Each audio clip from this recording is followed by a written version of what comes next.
This is Duxford Aerodrome, home to a thriving part of Britain's Imperial War Museum. It's also the operational base of the beautifully restored Messerschmitt Bf109 Black 6, the only remaining Gustav or G variant still flying.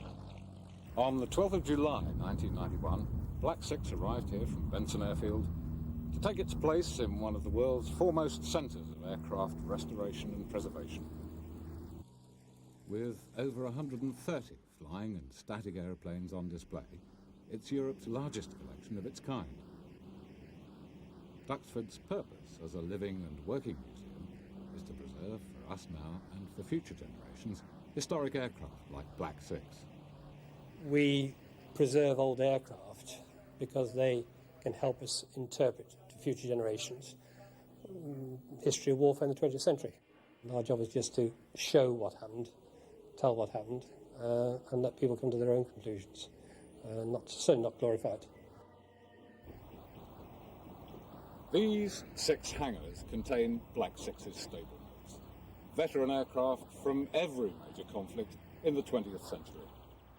Many survived combat and then years of neglect before being brought here for restoration. Chris Chippington, the museum's conservation manager, coordinates this work. I'm responsible for the preservation of all the exhibits which belong to the museum here on site at Duxford. We have to make the distinction between restoration and conservation. Restoration is restoring it back to a condition that it was in previously. Conservation is trying to conserve it, maintain it in its existing state. As far as this particular aircraft is concerned, it's the only currently flying German World War II aircraft in its original condition. Being able to include Black 6 as an exhibit on the museum site is only one side of the story. Operating such a unique aircraft is the responsibility of airfield manager David Henshey. Well, I think it actually works quite well. Ministry of Defence are responsible, having given us a signed agreement, that their main responsibility to the aeroplane is to supply us with pilots. Russ's team are entirely responsible for the engineering backup and support. My job and the Imperial War Museum's job is first of all to get the bookings, to do the administrative side of the air display work that the aircraft gets involved in, or basically to market it, I guess. We look after the insurance and we pay the bills, but then on the other side of the coin, we take the money. Duxford's responsibility is now to care for and to operate Black 6 until the expiry of the agreement with the MOD. But how this aircraft came to be restored so authentically and to flying condition is Russ Snadden's story. I looked at this thing and I thought, well, if anybody was going to ask, which they did, like the Chief of Air Staff in his official visits, how long is it going to take Snadden? I'd say casually 5 years.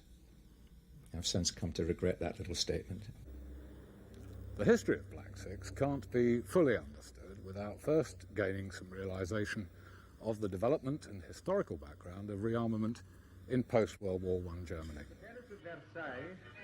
Basically, the 1990 Versailles Treaty was the treaty that limited German operations after the war. They permitted them to have a certain amount of civil aviation, and gliding was permitted and things like that, but all military aircraft were either destroyed or handed over to the Allies. They reached an agreement, I think it was in 1923, with the Soviet government. And the Soviet government permitted them to have, obviously, clandestine training base, I think about 200 miles east of Moscow. And that's where they, for about 9 years, from 24 onwards, they actually trained pilots, observers, engineers. In Germany itself, the main training role was with gliders. There was about 50,000 people that formed part of the gliding school by about 1929. And there was thousands of people that were trained to fly gliders and then could also be developed on to fly high-performance aircraft. Lufthansa were using and designing aircraft that could have a dual purpose. The Dornier 17 and the Heinkel 11, the two leading German bombers of the early part of the war, both were developed as high-speed mail planes and passenger-carrying aircraft. This Junkers 52 that we're standing beside It was originally designed as an airliner, single-engine airliner, and fitted with 3 motors, and it was used as a bomber. The only type of aircraft that were allowed to be designed and built in Germany. Also trained very many people to fly. So by the time 1935 came around and the German Air Force was officially unveiled, there were something like 20,000 men that were able to serve. On the 10th of March 1935, an interview with Goering was printed in the British press.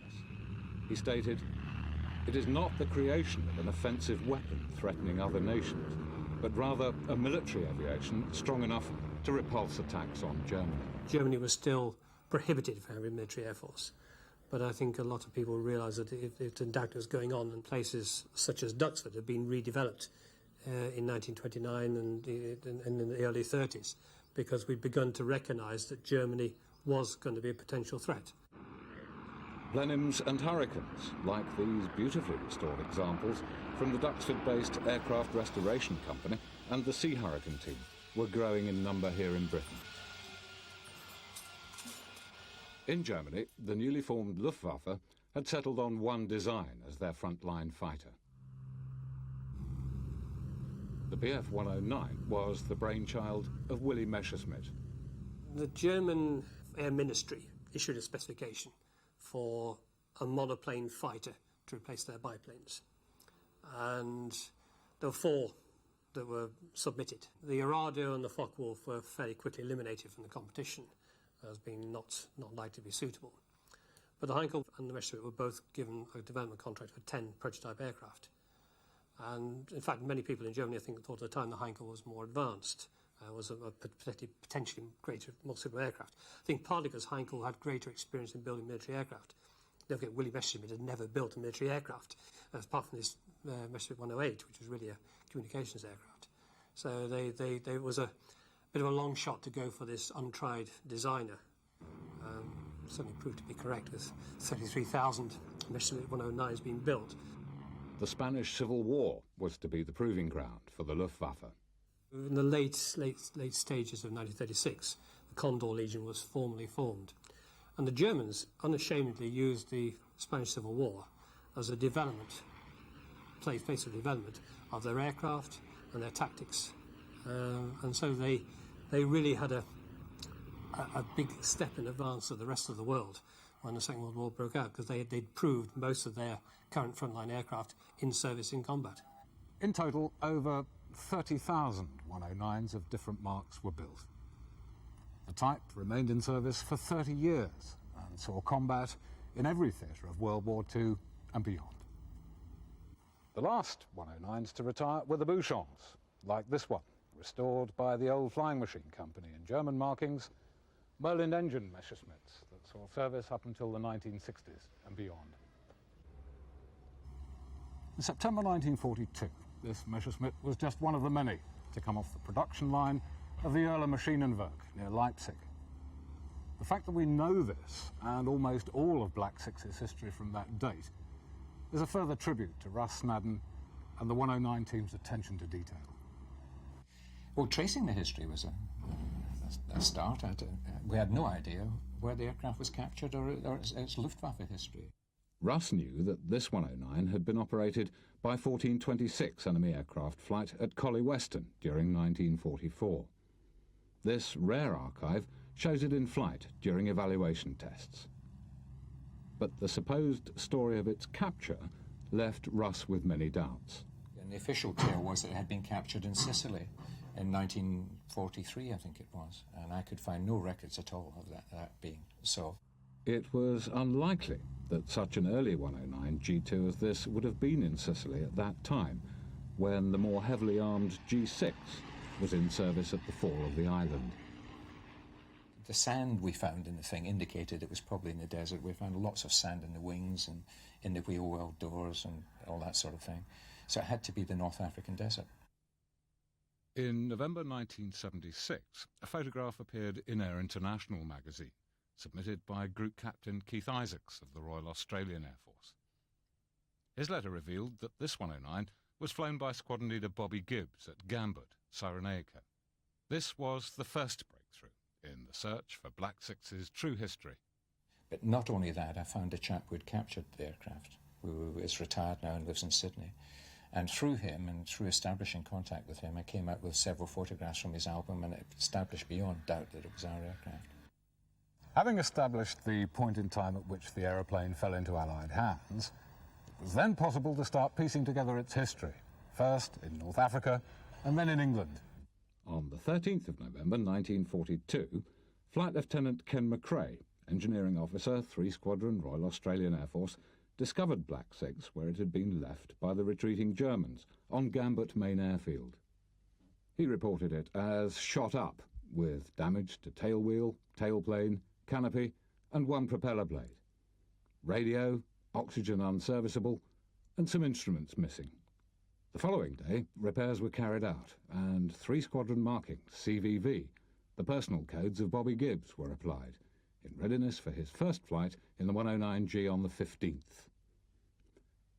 Gibbs flew Black 6 to Gazala Satellite and on to Martuba on the 19th, escorted, as all captured aircraft had to be, by 2 Kitty Hawks. He was obviously impressed by the 109.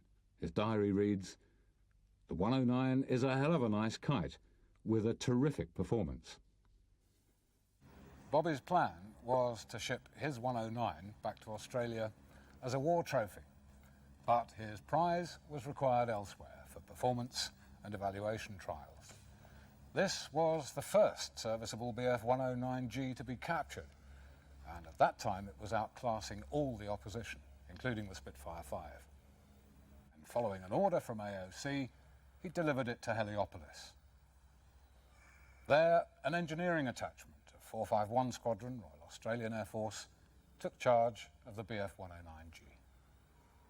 On the 15th of December 1942, Group Captain Mungo Buxton flew the 109 to Lydda, Palestine, for evaluation tests. It remained there until it was ferried to Casfarit for tactical trials. Black 6's last recorded flight at Casfarit was a mock dogfight with a Spitfire 5C on the 24th of February 1943. Sometime after that, the station salvage section prepared and packed the 109 for shipment to England. On the 26th of December 1943, a very badly damaged packing case containing the 109 arrived with 1426 enemy aircraft flight at Collie Weston. Apart from a missing propeller, the 109 was, to quote Lofty Westwood, Fitter 2A, very untidy and damaged due to bad handling and crating in an unsuitable crate. After several weeks plundering parts from other captured and crashed 109s, ground runs were completed, and the aeroplane was redesignated Romeo November 228. On the 19th of February 1943, RN228 made its first flight from Collie Weston, flown by Flight Lieutenant Lou Lewenden, seen here with Doug Goff, another of the 109's pilots whose name appears often in 1426's log. RN228 spent the rest of the war with 1426 flight. This film, found in the Imperial War Museum archive, is now one of the rarest records of Black 6's Royal Air Force career. RN228's main roles with 1426 were photographic sessions, evaluation tests, and tactical trials against Allied aircraft. But as Russ Snadden explains, in 1944 it was put to a new use. Towards the end of the war, to show particularly the Americans how to disable aircraft that they would come across in Germany without ruining them, basically. So if they showed them a particular part of a German aircraft that they could immobilize, that would stop it being operational. The idea being subsequently, if any evaluation teams came over any aircraft which was perhaps interesting, then with a minimal of rectification, they could get it flying again. 109 flew a tour of American and British airfields in this new role during 1944 and continued flying, sporadically due to periods of unserviceability, up until March 1945, when Doug Goff flew RN228 for the last time from Collie Weston to Tangmere, following the disbandment of 1426 flight in January. Russ now knew Black 6's history in Allied hands, but his ambition was to restore this aircraft as authentically as possible, with its original equipment, camouflage, markings, and insignia.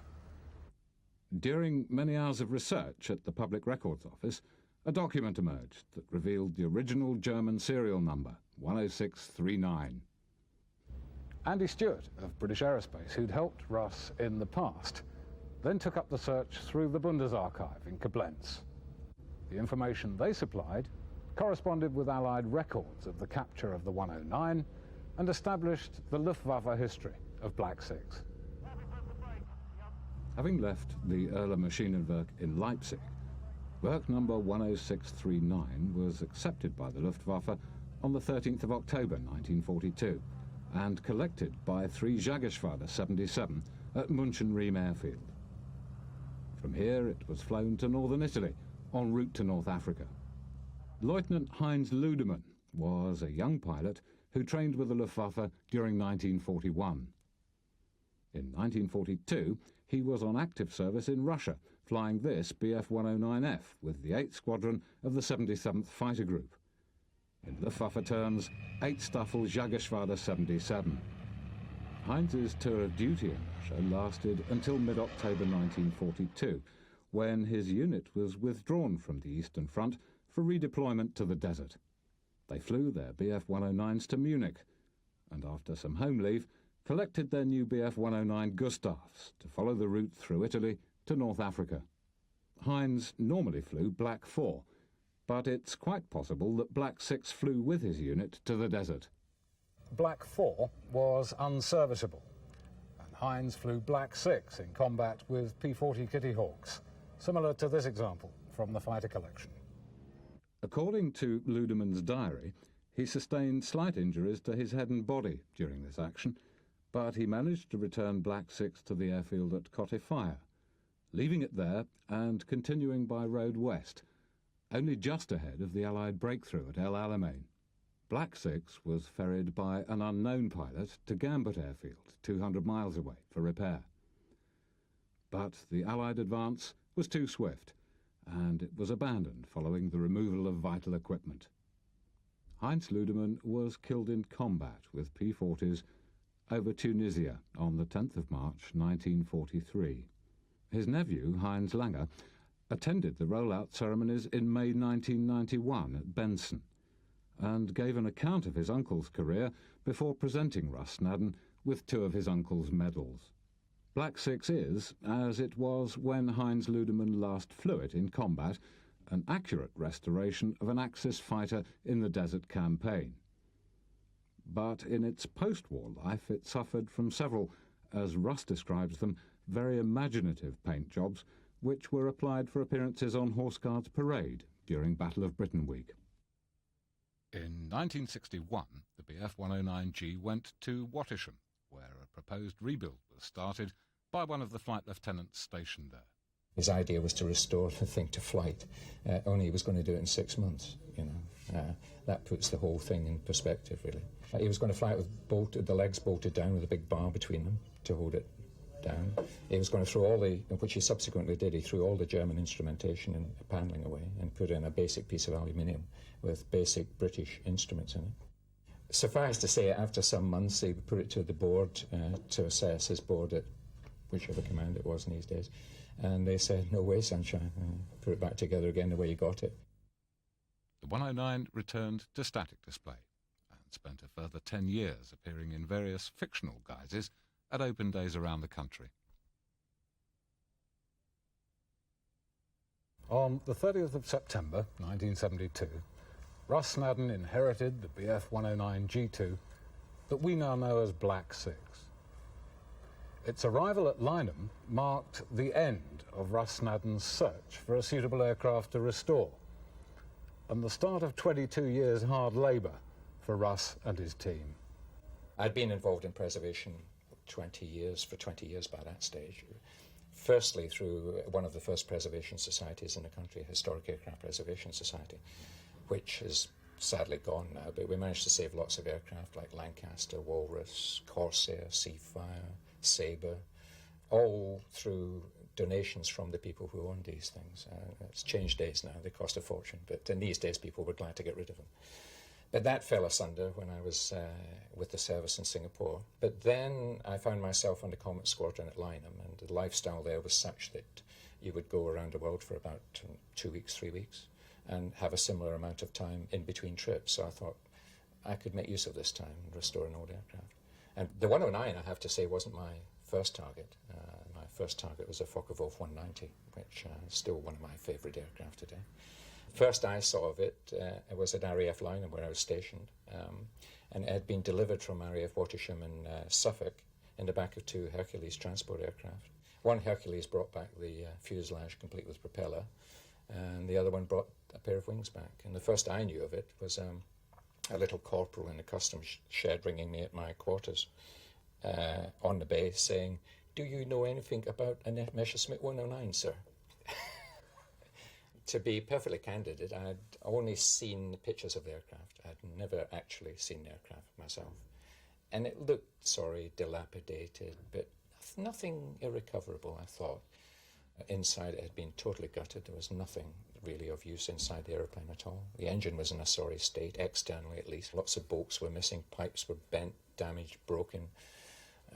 Undercarriage legs, both deflated. Well, one was deflated and the other was up, so it was sitting with a terrible lopsided attitude to it. The more I got into it, the more despondent I became. I felt like ringing Watersham saying, "Can you take it back, please?" Unbeknown to Russ, Ian Mason had already made his first contact with the Bf109. I was corporal in charge of duty crew when one of the lads came up and said, "There's some idiot's got an ancient aeroplane down at movements and we've got to go and get it and shove it up the pan." So in actual fact, I was one of the people who pushed it in the hangar when it arrived from Watersham.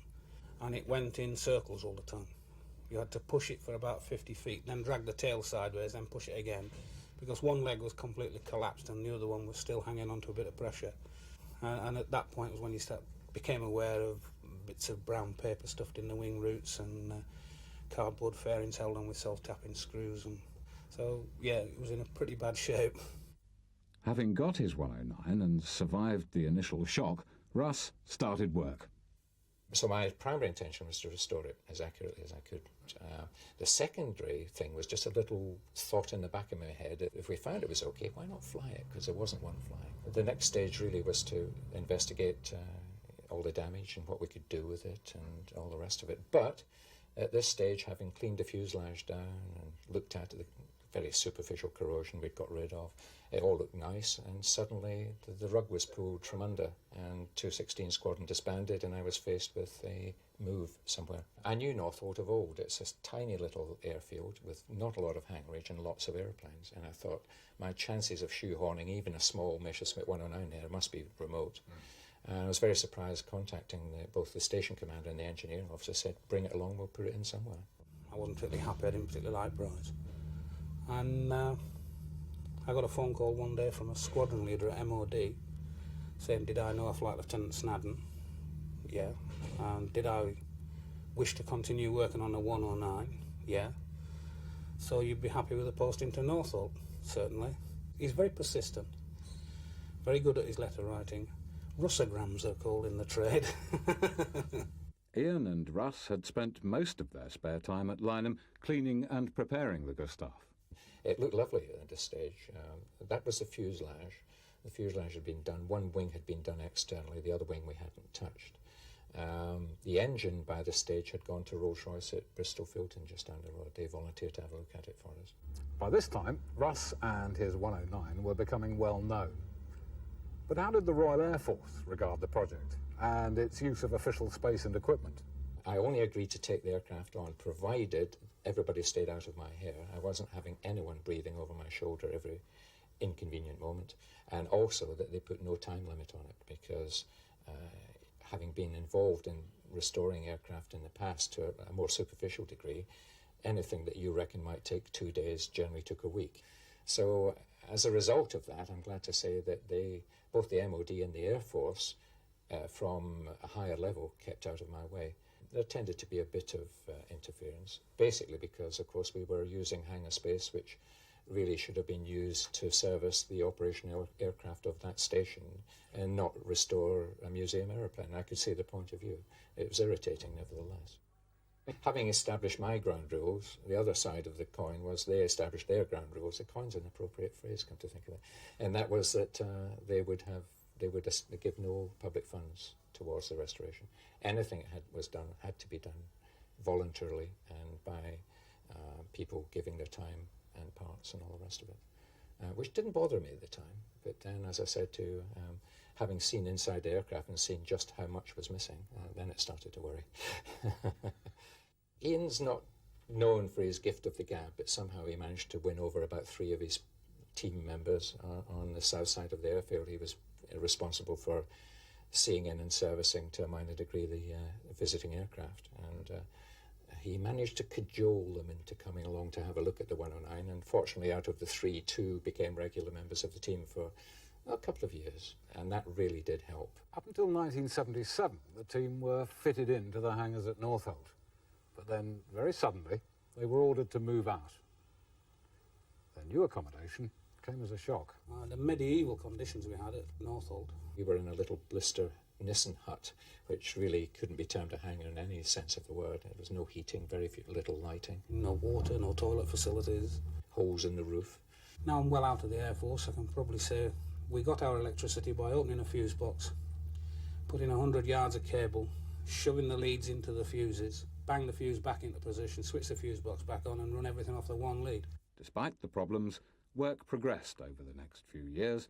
Cleaning and assessment of the fuselage and wings reached completion, and reconstruction started. The fuselage was now complete, with tail and front bulkhead, all painted in the original primer, identified and found by Russ after much research. The team now turned its attention to the wings. Although these had passed non-destructive testing, along with the main spar, the D-frames and the tail, they still required a lot of attention. An addition to the team in 1978 was John Elcom. I was officially invited in by Ian after he'd seen me photographing the Gate Guardian Spitfire. He said, "Do you want to come and photograph a real aeroplane?" So I said, "Why? What have you got?" And he said, "A Messerschmitt 109. You'd have to, I would have thought, been a really knowledgeable person to recognise the piece of metal that I saw. It was just a bare, rubbed-down fuselage, which was firewall to just before the tail, where the tail disconnects.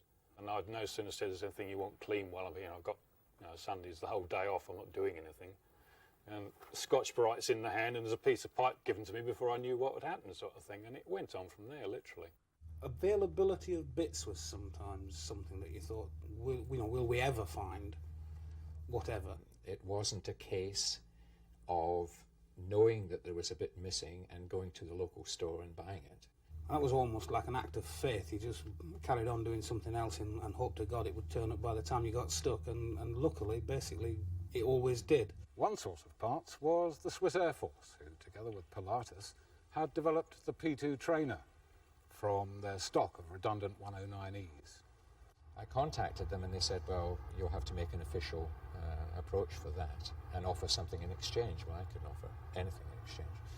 And I approached the RAF Museum and said, look, can you help? And fortunately it all worked, because before that the Swiss Air Force had given the RAF Museum a de Havilland Venom fighter, and in exchange for which the RAF gave very little, and they felt guilty about it at the time. So this was an opportunity to redress the balance, and they found what the Swiss particularly wanted, which was a Napier Sabre engine, and that was stuck in a crate sent to Switzerland, and in exchange we got 3 crates of spares back, which included a complete set of undercarriage legs from the Pilatus P2, rudder pedals, all the hydraulics we wanted, tyres, wheels, brakes, everything we really... It was Christmas come early that year, I tell you. He's a tremendous scrounger, beggar and writer of letters. He's got things that I regularly thought there's no way, and he's turned up and eventually got what he was after. He's very persistent. In 1980, Russ's commission came to an end. Technically, I was still in charge. But of course, I now live something like an hour-and-a-half's drive away, so it made it not very easy to work on the aircraft, or even to coordinate the work that was being done. But on top of that, Ian Mason, because the Falklands, well, this was after I left the Air Force, but Ian Mason left to go down to Ascension Island when the Falklands crisis blew up, so I lost him subsequently. And the members of the team that we had gathered together in the years at Northolt, they left, one on posting, the other one into Civvy Street.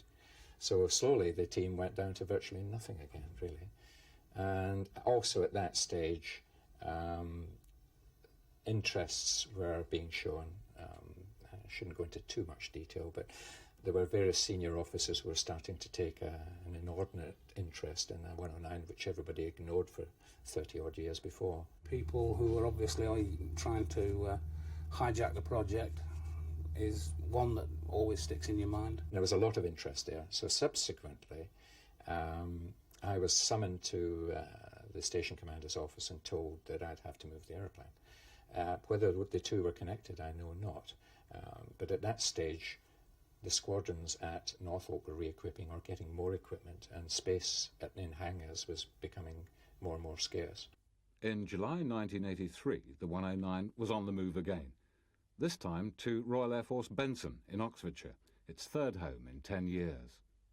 I was given about 5 weeks to get it off the station, and during that 5 weeks I heard that we could have space at Benson. I then went to the station commander, who I thought was a nice friendly officer until about then, and asked for a Queen Mary, one of these long articulated trucks to take the aircraft to Benson. And eventually I was offered a 3-ton truck and a trailer. I dreaded what might arrive at the other end, I might add, because I could see all sorts of things happening en route and offloading, but there was really little damage at all.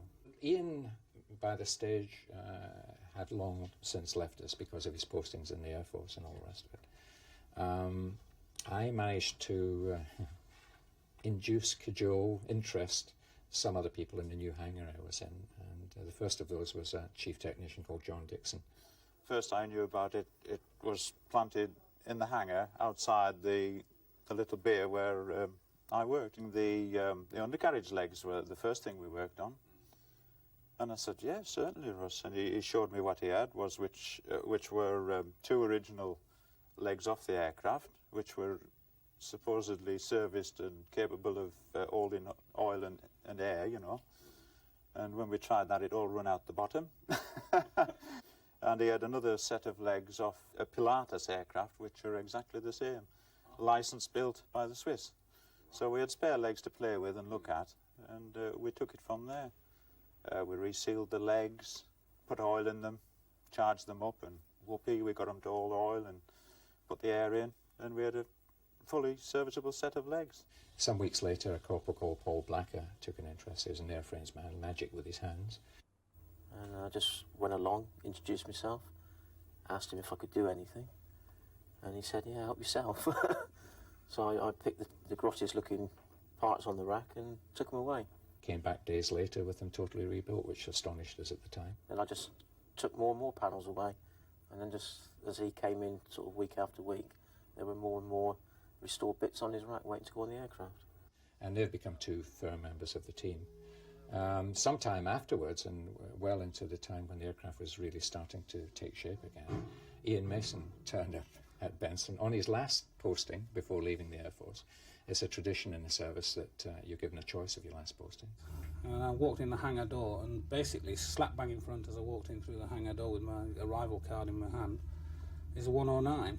Having found a reasonably safe haven and a new team for his 109, the next few years saw some incredible progress. We were there until we moved the airplane, which was in 10 years basically. Just under 10 years. Time flies when you're having fun. Physically, there was no reason why it shouldn't fly. All through the restoration, we hadn't found anything, really, that would stop it flying. It was although it looked horrible when I got it, physically it was in good shape. We had to do very little repair to the airframe to make it ready. It was merely a task of finding all the bits that are required to restore the thing properly. The first system we had serviceable, which thinking about it now, was the brake system, which followed from fitting the legs.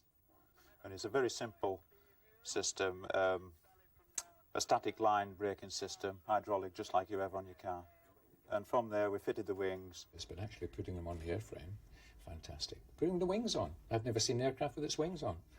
It arrived in the back of Hercules with wings in one and fuselage in the other. And of course the 2 were never mated. Seeing one wing on, and then about a couple of months later seeing the other wing on.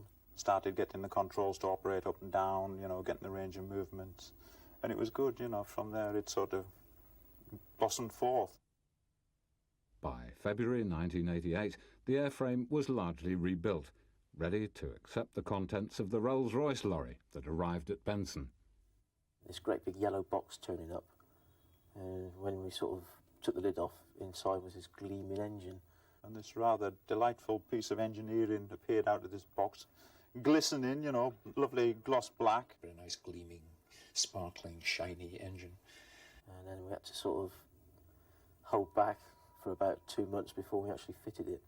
And that was the next major step, seeing the engine on. First time in 40 odd years an engine had been fitted on a 109. We looked at it for a while and then hung it on the front, and we were quite surprised at how much bigger the aircraft looked at, you know, with the engine on the front. And we had the propeller back from Germany, and that was mounted, and it's a nice big 9-foot propeller, and it was beginning to look like a real airplane there, and these were big milestones to us. In the 8 years reconstruction at Benson, the Bf109 G2 gradually changed into what we know today as Black 6. The team was joined in 1990 by Chris Starr, who had a special interest in large piston engines. I was passing through Benson and heard about it, and I got an interest in older aircraft and engineering, and popped down the hangar and saw John Dixon. I was looking for something to do, actually. I was looking to be involved, so it was quite a bit of providence there that I discovered the 109 project, which really fitted my interests. The piston engine particularly has got a soul and a history, especially the Second World War.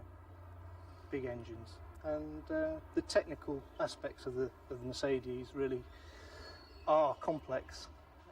They're intriguing, and that's really why I've centred on the engine. Also, the airframe was well looked after by John Dixon and Paul Blacker, particularly. The airframe work was mainly complete when I bumped into the project. By July 1990, the aircraft was almost complete and ready for its first engine run. Yes, we have this dream scenario that you work on this lovely old aircraft and you push it out, and it's such a gentle little beast that when you push the appropriate switches and pull the appropriate toggles, it will immediately fire into life because it's nice that way. We couldn't even get the thing to talk to us. The engine and the Daimler-Benz engine in the 109 is started by hand cranking a flywheel, and then the guy in the cockpit pulls switches and makes the magneto switches and all the rest of it, and introduces the fuel, of course, and then hopefully everything comes together and it fires. Now, we couldn't even get the propeller to turn initially. I mean, it was so frustrating, it's untrue. We used to take it out quite regularly and try and get it to start, and it wouldn't start. And then change plugs, look at the wiring. And there was weekend upon weekend upon weekend during the summer of 1990 that we all turned up, all optimistic that this was the day the engine was going to fire, and we couldn't even get the thing to cough. I think we just about given up all hope of it starting. It was about 4:30, one wet and windy afternoon. It was coming to near dusk, and I was absolutely shattered, as was the rest of the team, but we got this little cough. The propeller kicked, and I thought, well, that's a sign of life. And I think there was a puff of smoke out of one of the cylinder stubs, exhaust stubs. But I was so shattered, I thought, right, okay, we're getting somewhere. Call it a day. We'll pack it in and go home. And I was shouted down by about 6 other members of the team. In fact, I'm surprised I survived the event, actually. I was nearly lynched, suggesting that we pack up, put it in the hangar and go home. And we persevered for about another half hour, and nothing happened, really, despite many attempts. We tried one more go, and lo and behold, it fired. And I couldn't believe it. It was several seconds before I sort of regained sanity and started doing the job I was supposed to be doing, which was looking over Roger's shoulder into the cockpit at the instruments and seeing that everything was tickety-boo. It wasn't, but nothing drastic. But having congratulated each other, I thought, well, perhaps it's a fluke, so we'll start it again. And we tried again, and it coughed, and I thought, here we go again. And after the second go, it fired, and we did another run. No leaks to speak of, no nothing, and we went home thoroughly delighted, thinking we're making progress. Little did we know it would take us several months later to get the thing to run the way it should run. It was to take a further 8 months of testing and adjustment before the first flight could be made on the 17th of March, 1991. Well, the obvious thing, of course, is who was going to fly it. There's a chap called Reg Hallam, who was group captain in charge of experimental flying at Farnborough, RAE Farnborough at the time, who was not only highly qualified, Empire test pilot qualified, etc., but actually flew Spitfires and Mustangs and the Hispano 1112, which is the Spanish-built version of the aircraft with a Merlin engine on the front. So I first, of course, called him at home and suggested that he might like to fly the only 109 flying in the world, and there was no hesitation whatsoever. He said, yes, please.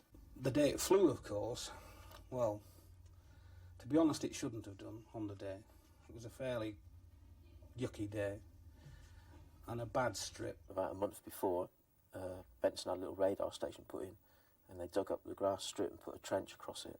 The pilot had looked at it and he thought it was fair, good enough to have a go at. So Reg, bless his heart, decided to take off. But the takeoff itself, well, that was something else. There was a row of about 5 of us videoing this thing, and mine was the only camera that kept working. And so I got the only footage there was of the actual first takeoff. The tail came up very quickly indeed, and I think it's fair to say within a few yards of it moving forward. Had full right rudder on to try and hold the aircraft. That didn't help. He had full right brake on, and that didn't help. And then he hit the first trench. And as he went over it, it sunk in, knocked him off about 40 degrees. I thought it was going to end up in a little heap at the end of the grass. I turned away and just didn't watch. The blades touched the ground, and then he got airborne. And launched into the air Harrier style, and Reg, with all his expertise, managed to hold it there and pull it away. I thought we were going to have a smoking heap at the end of the day, but Reg got it airborne. The next remark I had from him was, over a little radio I had, "Russ, goes like a train." The amazing thing after that was, as we subsequently found the propeller was damaged, is the way, for 30 minutes, it whipped about the skies, no problem at all. And he was very impressed with the performance. My heart was going, I don't know what rate, but ever so glad that it got airborne. But we had all sorts of little problems in the flight, all of which was rectified later. When he came back down, he got out, and how did it go? And his first words were, "It goes like a train." After that, the propeller had to be repaired or replaced, and I didn't think there was any chance of replacing it. So eventually it was shipped to Hoffmann Propellerwerk in Germany, and they very kindly straightened it for us and repainted it for us, and this was all done within the space of a few working days. But we had other problems, because having got the propeller back, we discovered that a couple of the exhaust valves in the engines had burned through. We had hoped at the official rollout ceremony, which had then been planned by Ministry of Defence, that we could fly it for the invited guests, some of whom, of course, were coming from Australia. But that was out the window. The rollout ceremony had been scheduled for quite some time and couldn't be postponed. The team had to continue as planned with the preparation of the 109, although on the day it was only to be seen on static display. Russ's detailed research into the origins of his 109 were now being proved. The exact camouflage, markings and insignia that had been displayed on Heinz Ludemann's Black 6 49 years before were restored in every detail. On the 2nd of May 1991, Black 6 went on public view for the first time. The rollout ceremony was attended by many distinguished guests from the aircraft's past. Heinz Langer, nephew of Heinz Ludemann, the last Luftwaffe pilot to fly Black 6, who presented Russ with 2 of his uncle's decorations. Bobby Gibbs, the man who claimed his Gustav in 1942 as an Australian war trophy and had to give it up to the Royal Air Force. Doug Goff, pilot of the Bf109 G2 during its time with 1426 enemy aircraft flight. Following the rollout, Russ and the team rectified the engine problems in readiness for flight.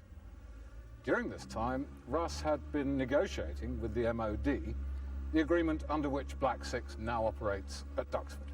I first ordered Benson before its first air test, and it struck me then, in fact it hadn't even been hadn't got its top coat of paint on, it was still in undercoat primer, but it struck me then that it was a very professional and painstaking rebuild by guys who not only knew what they were doing but loved what they were doing. I knew there was a 109 undergoing restoration. Yes, I think it was, from my point of view anyway, a bit of a surprise when we were asked to take over the operation of the aeroplane. Having given the undertaking to the people who rebuilt it, i.e. Russ and his team, that they would fly it, given that it was got back into flying condition, the Air Force Board considered that A, they had no funds to fly it within the Air Force, it also wasn't appropriate for a former enemy aircraft to be tacked onto the back end of the Battle of Britain Memorial flight. And so they had to find some instrument whereby the aircraft could find a home where it would be well looked after and where it could actually fly in a meaningful sort of way for a period. And the Imperial War Museum was that instrument, really. On the 12th of July 1991, the Gustav took off from Benson Airfield for the last time and flew to its present home, the Imperial War Museum at Duxford. Black 6 completed its test flights at Duxford and flew in its first public display in September 1991. Russ's ambition was to return this aircraft to the condition it was in when Heinz Ludemann last flew it in 1942. The Bf109G continued to fly successfully from Duxford for the next 2 years. Charlie Brown, one of the 3 pilots rated on the aeroplane, flew it last in 1993. That was an air test, an annual air test, which was due. Everything worked exactly according to plan. I first saw the 109 when it arrived from Benson, with John Allison at the controls after its, I believe it was its second flight, because Reg Hallam did the first. And was very excited by the aeroplane because it was absolutely authentic and original. I'd never seen a restoration like it. But it came about through John Allison, really. John Allison's chief pilot with the aeroplane. He decides exactly what's done and what isn't done with the aircraft. The deputy pilot, if you like, is David Southwood, who's a test pilot. One day, John Allison said to me, we'd actually been flying Spitfires together, would you like to fly the 109? And it was as simple as that. And I said, well, you can have the leg as well if you like. Unfortunately, the next time I went to fly it, we broke the starter dog on startup on the crankshaft, and so had a protracted engine maintenance program during last year. The starter dog on the back of the crankshaft split. The only way you've got to start the aircraft is through that starter dog.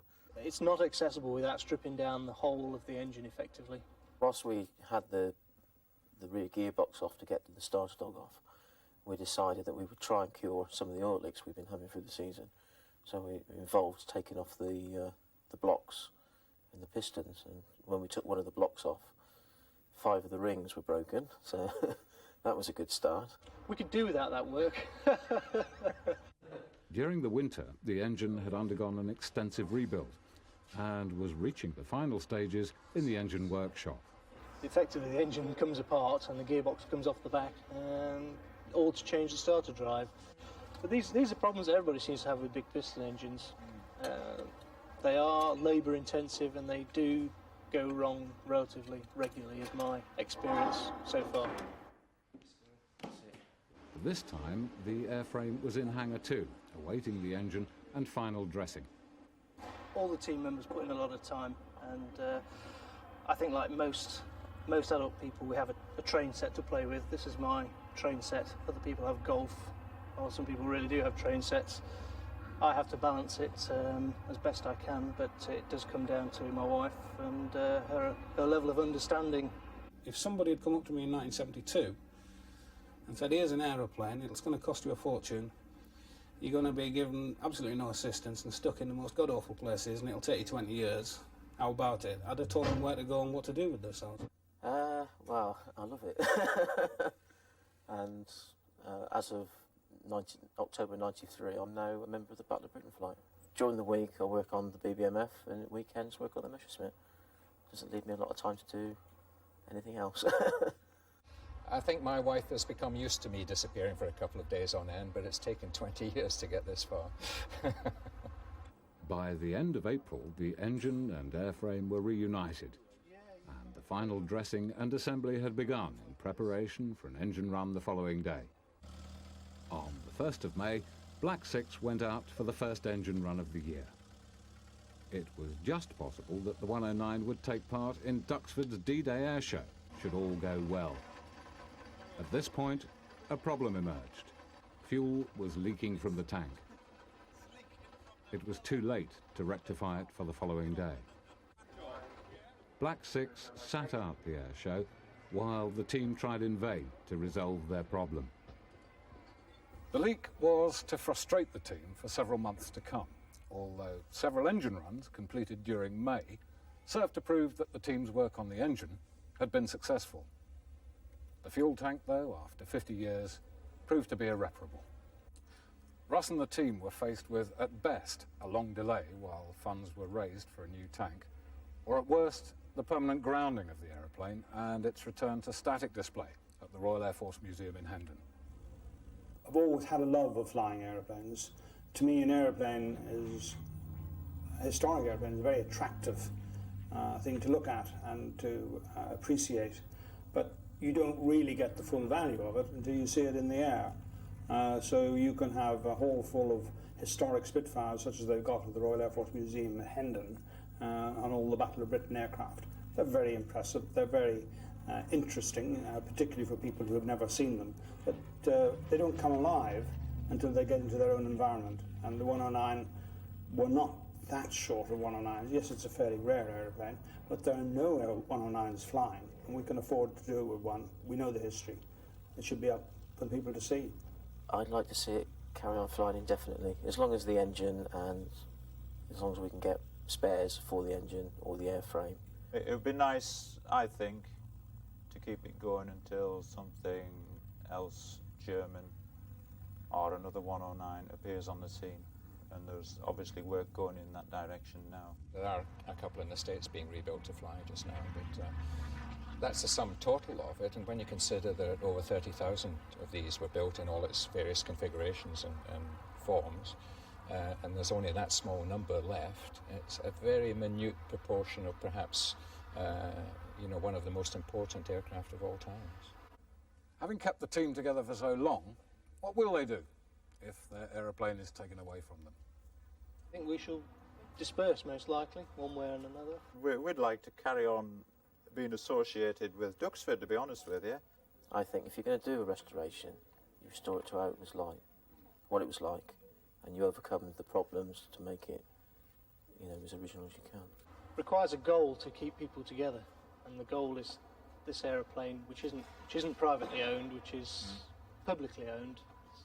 It's nobody's aeroplane. Nobody profits from our work except perhaps the Imperial War Museum.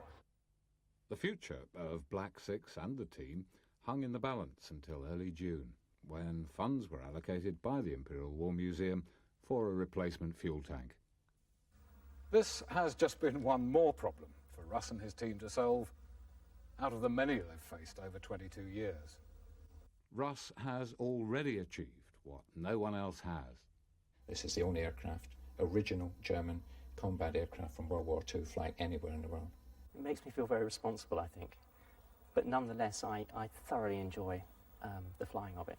I feel that the aircraft should be flown in a responsible way, in that its needs should be catered for in terms of warming the engine, looking after the technical side of the aircraft. But nonetheless, it is a fighter, and it should be demonstrated in a spirited manner. There isn't anything there, any sop to safety through the whole thing. It's designed to do its job. So that has to be borne in mind by people who fly these days. There is a train of thought which I can fully understand, which says, really, if you've got no experience in that, you don't want to risk damaging this aircraft. But there's the other side of me. I've been a professional pilot for 30 years now, and I reckon I'm fairly competent. And given adequate, suitable training, at least I think I should have a go at it, shall I say. Having said that, if I don't have a go at it, then I'll never forgive myself. I'll end up a bitter and twisted old man, wondering why after 20-odd years working on the aircraft I didn't fly the thing that I was responsible for causing to be rebuilt. But my primary intention was to restore it as accurately as I could. The secondary thing was just a little thought in the back of my head that if we found it was okay, why not